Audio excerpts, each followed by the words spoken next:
Ya, bismillahirrahmanirrahim. Assalamualaikum warahmatullahi wabarakatuh. Pada video kali ini kami akan menjelaskan mengenai perhitungan potensi. Jadi di sini sudah ada data yang diperoleh pada saat pengamatan. Jadi ada 9 kali pengukuran zona bening. Jadi untuk S1 9 kali, S3 9 kali, S2 9 kali, S3 di geometri S2 9 kali, dan seterusnya. Jadi ada 5 geometri, masing-masing nanti diukur zona bening untuk masing-masing pencadangnya. Nah, di sini di tabel ini ada data tambahan, yaitu yang pertama ada rata-rata, korektor, dan hasil korektor. Nah, untuk rata-rata sederhananya, nah di sini contohnya jumlah ketika dijumlahkan hasilnya adalah 136. Kemudian 136 ini dibagi 9. Ya, jadi untuk rata-ratanya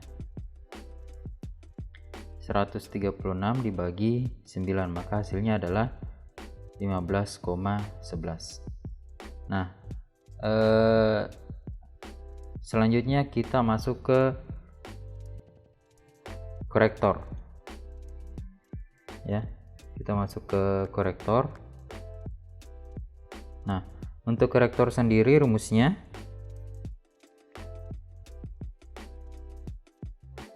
rata-rata S3N dikurang rata-rata SN. Nah, kemudian dibagi 2. Maksudnya rata-rata S3N ini, S3N yaitu S3 yang berada di N.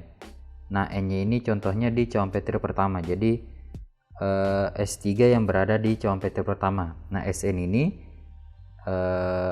S pada geometri pertama contohnya. Nah, kita kasih contoh untuk geometri pertama. Nah, korektornya rata-rata S3N, berarti rata-rata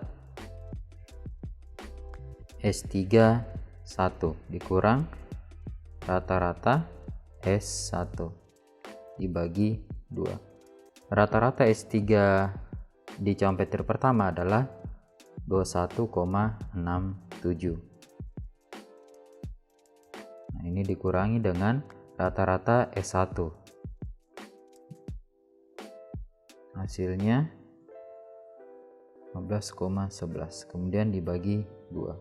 Hasilnya adalah 6,56. Kemudian ini dibagi 2. Hasilnya adalah 3,28. Ya. Begitu juga dengan korektor di geometri kedua. Jadi untuk geometri kedua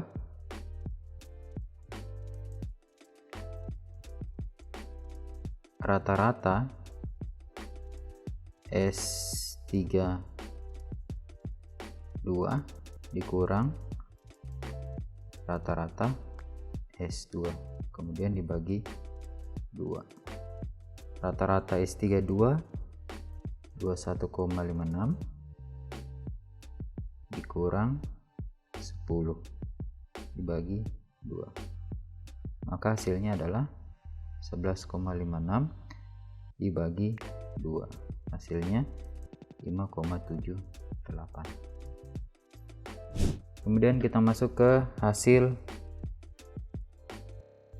korektor. Hasil korektor rumusnya rata-rata dari Sn ditambah korektor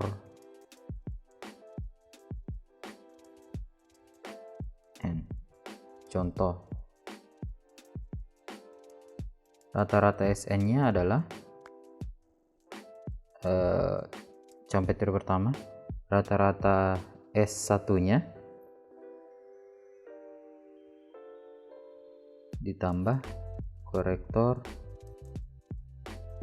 1, rata-rata S1 15,11 ditambah 3,28, maka hasilnya adalah 18,78. 39 ya.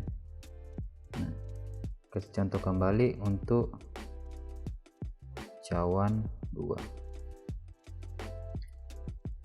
Rata-rata S2 ditambah korektor dari 2. Rata-rata S2 10, kemudian ditambah korektornya 5,78, maka hasilnya adalah 15,78.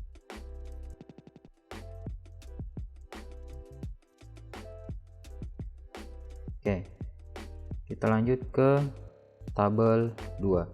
Nah, ketika semua tabel pertama sudah diisi, jadi semua nilai di sini sudah terisi, mulai dari korektor, rata-rata hasil korektor sudah terisi, maka kita akan mengisi tabel 2. Nah, tabel 2 ini fungsinya nanti tujuannya untuk menghitung atau untuk memperoleh nilai regresi ya.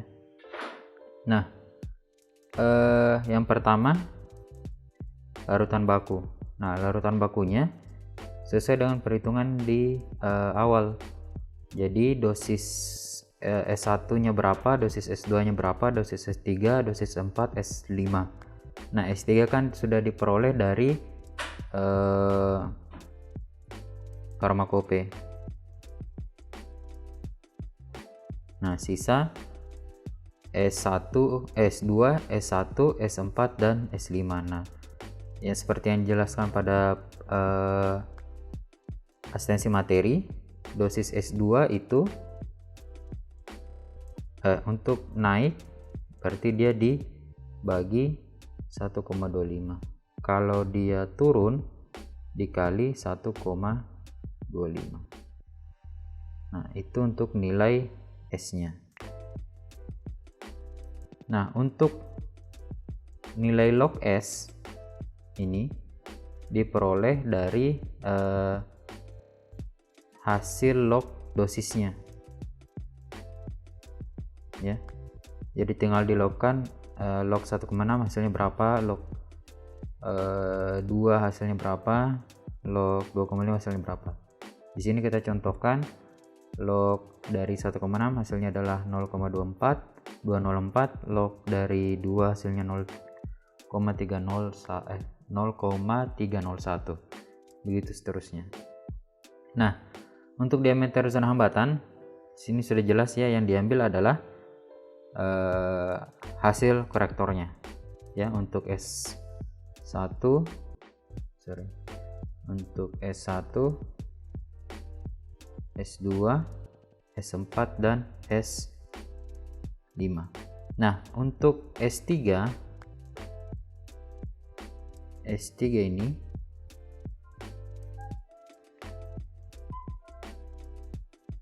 nilai diameter zona hambatnya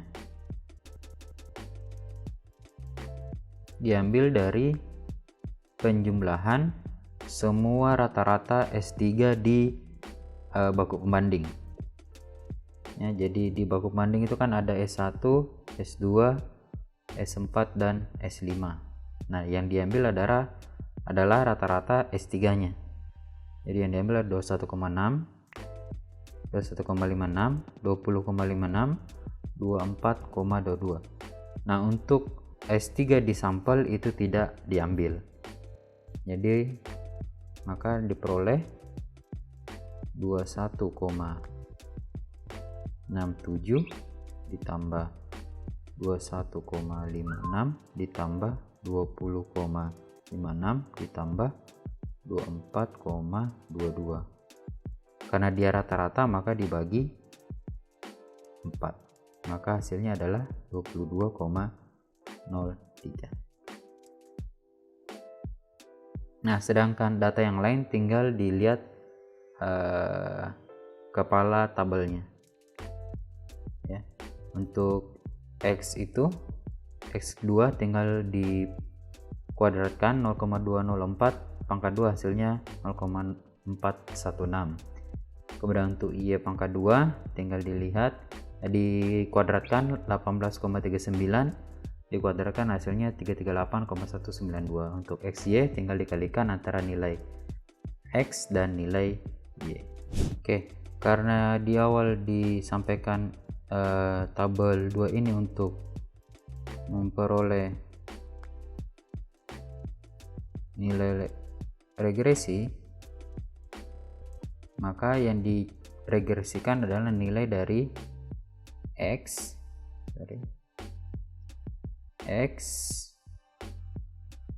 dan Y.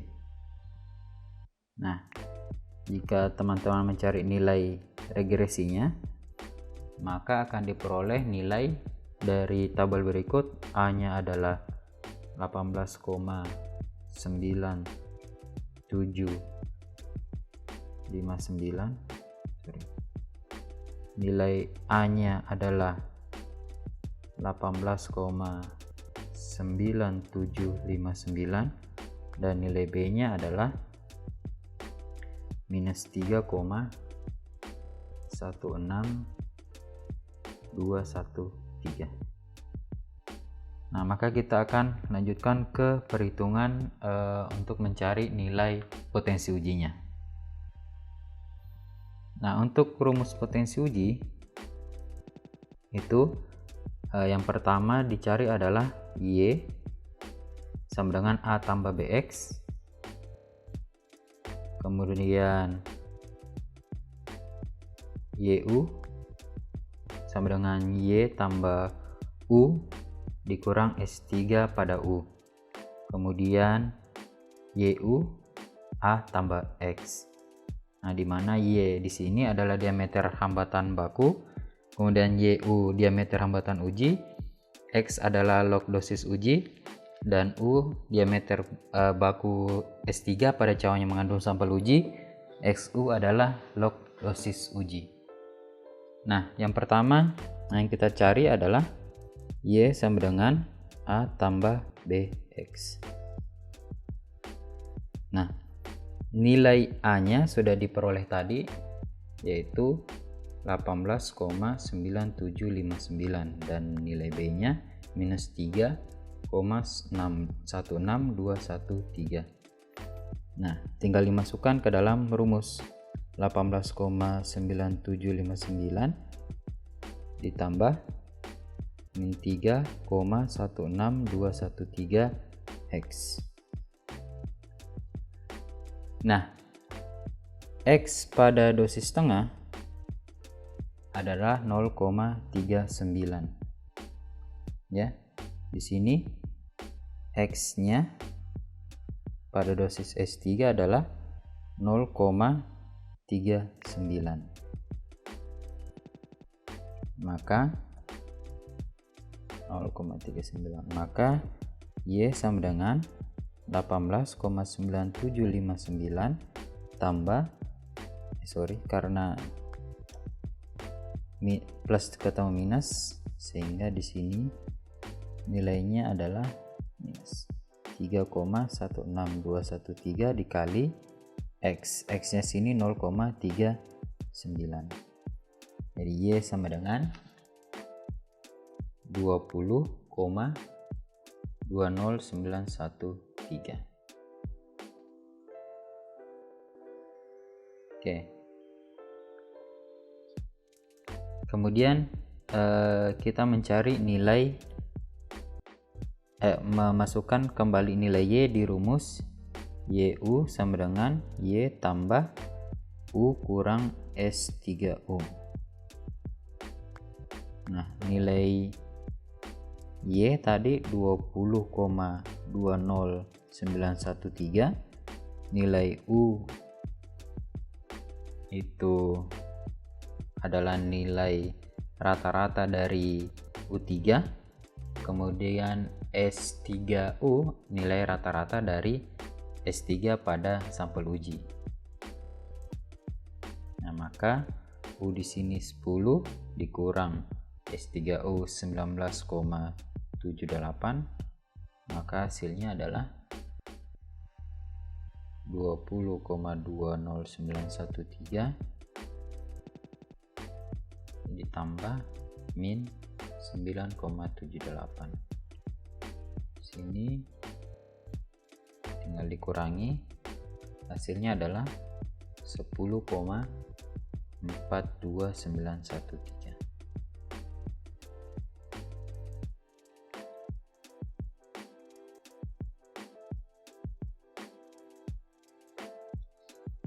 Oke, selanjutnya kita tinggal masukkan nilai YU ke dalam rumus YU sama dengan A tambah BX atau persamaan linear untuk mencari nilai potensinya. Nah, di sini YU sama dengan A tambah BX. YU-nya tinggal dimasukkan.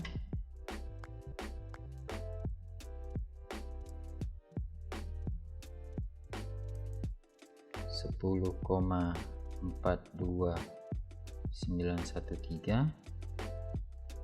Nilai A-nya tadi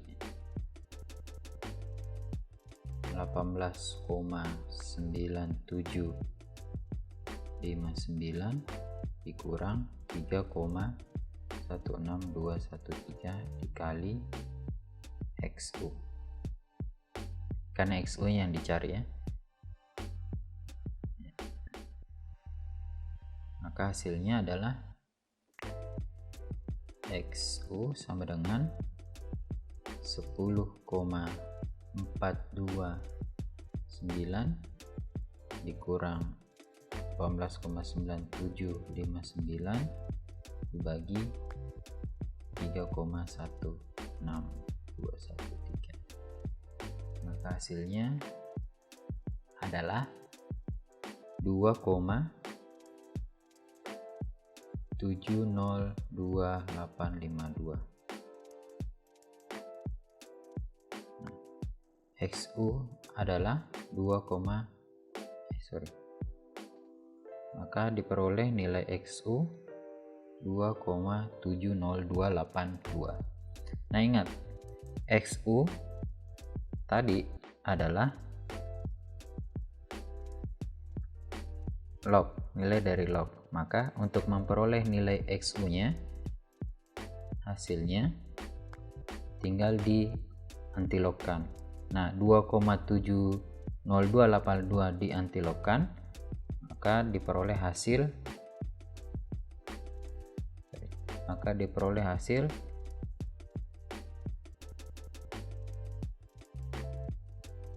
249,74683.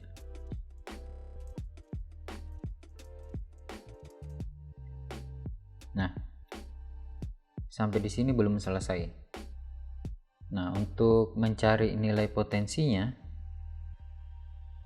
karena ini cuma nilai dosis ujinya, maka untuk memperoleh nilai potensinya tinggal dimasukkan ke dalam rumus U per S3 dikali 100%. Nilai U-nya adalah 249,74683 dibagi S3 2,5 kemudian dikali 100%. Maka hasilnya adalah 99,90%. Nah, nilai ini adalah nilai potensi antibiotik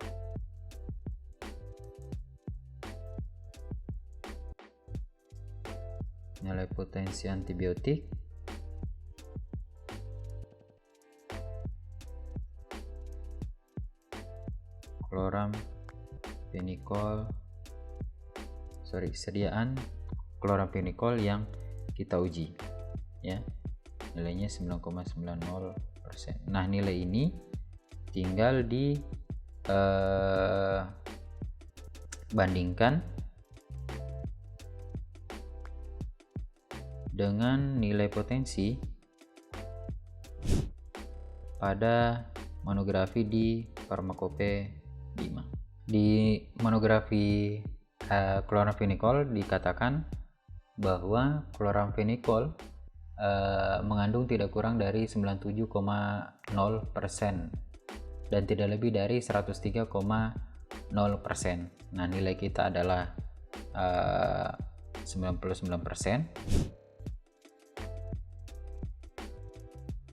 dan nilainya itu lebih dari 97% dan kurang dari 103,0%.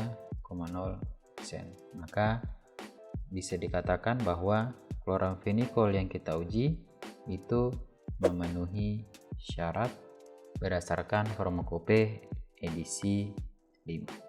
Saya rasa cukup sekian untuk video perhitungan ini. Jika ada yang ingin ditanyakan, silakan ditanyakan di kolom komentar atau dapat ditanyakan nanti pada saat berdiskusi dengan asistennya masing-masing. Saya rasa cukup sekian. Terima kasih. Assalamualaikum warahmatullahi wabarakatuh.